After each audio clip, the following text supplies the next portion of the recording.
work we have to be encouraging. So really, if you look at the contract, it is needless. It has no value, a complete rip-off, and a drain on the national purse. Contract is needless, no value, drain on the national purse. Absolutely. Because a couple of days ago, we visited the National Petroleum Authority, and that is the Mines and Energy Committee. Indeed, the MPA confirmed that they had the capacity, they had the technical know-how, and they had the logistical capability to ensure revenue assurance. They also confirmed that they had put in place measures and mechanisms and linked it up with ICOMS, that is the GRA, to ensure that all volumes moving out from the BDCs to the OMCs are accounted for in real time, and that they had even initiated processes to ensure that all the various platforms communicate together in real time so that we can make savings.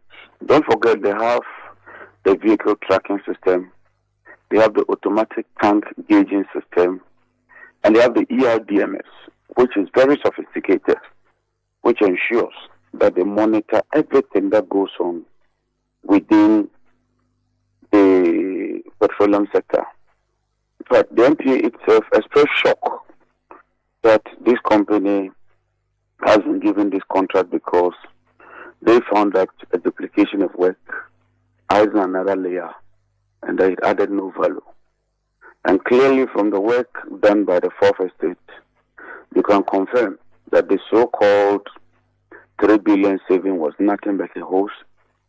It was a contrived and cooked figure just to throw dust in the eyes of the unsuspecting public.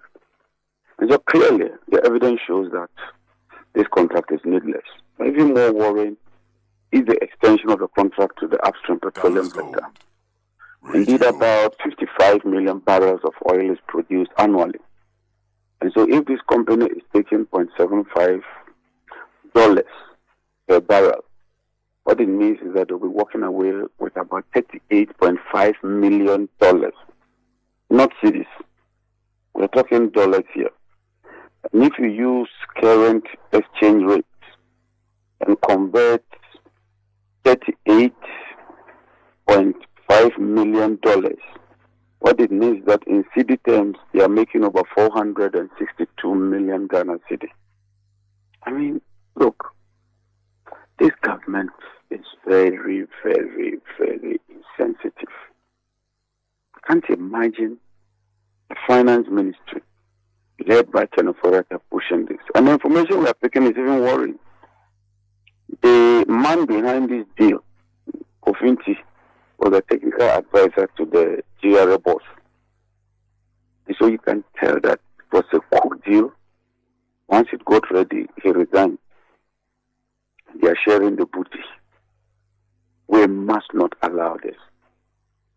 Men of conscience, voice of conscience, patriotic Ghanaians must stand up against this rip-off. We allow this to go through, and we allow it. Look, this country is doomed forever. And already, I'm taking signals that there are similar happenings at ECG and at Energy Commission. And so, with Manasseh and his team having initiated this, we have to spread the tentacles to all these organizations and ensure that we block all these unnecessary contracts that are padded and only enrich the pockets of some few individuals. Well, I think you mentioned the name of Mr. Kofinti. I think the man involved is Christian Tetesotti.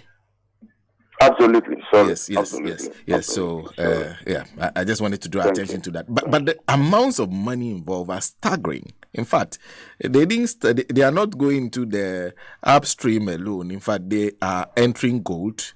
Before that, they were doing a lot in the downstream. Fourth estate says they were making about 24 million Ghana cedis. Advisor to Kofi Inti. Okay. He was technical advisor to Kofi Inti. Okay. But I was talking about the amounts of monies involved. But what happens then? Because I understand you're asking for this contract to be immediately abrogated. Absolutely. Not just that, all the illegal payments ought to be refunded.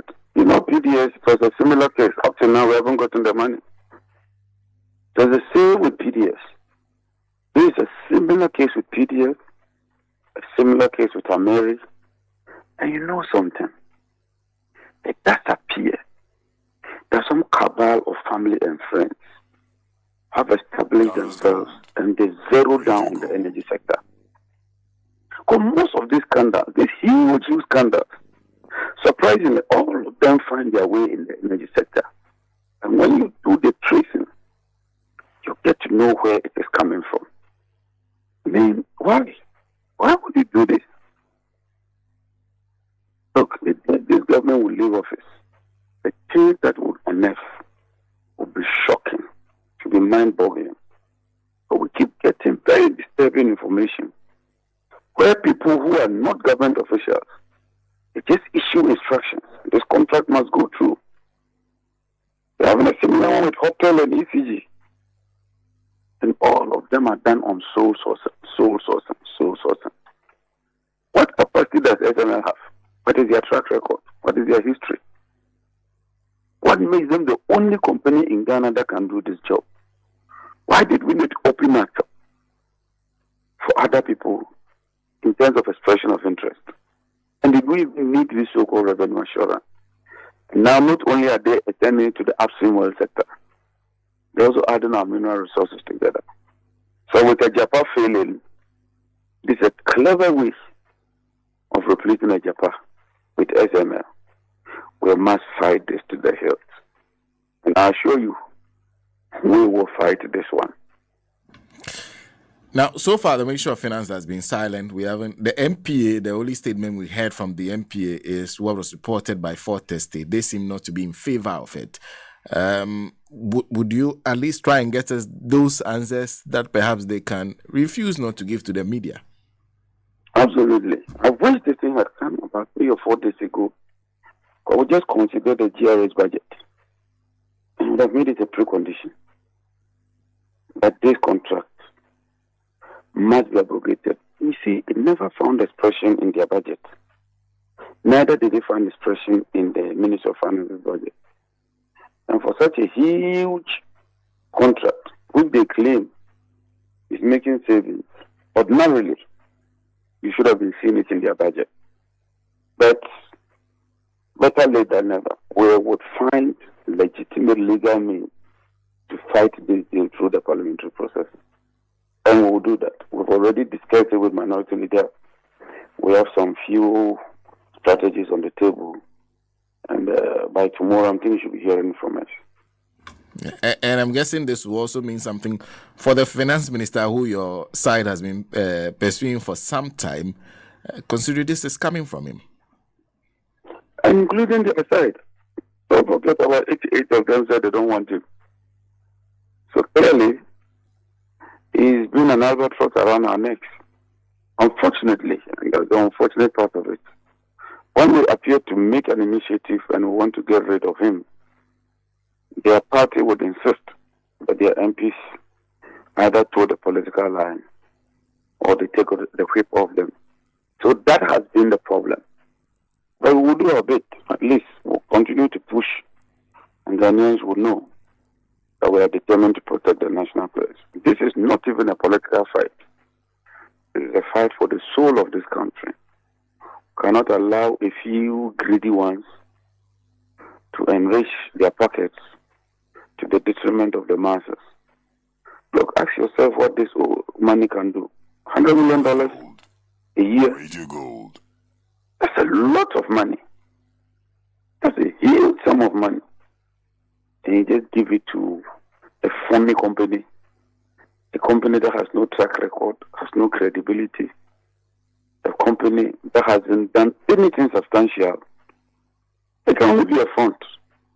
But like I said, we will fight this one. Well, we'll be looking forward to what will happen in Parliament. But thank you very much for speaking to us. Honorable John Jinapo is ranking member, Mines and Energy Committee, joining us. And of course, we are talking about this arrangement in place that was ordered or directed by the Finance Ministry to the GRA to recruit or contract a company that they are paying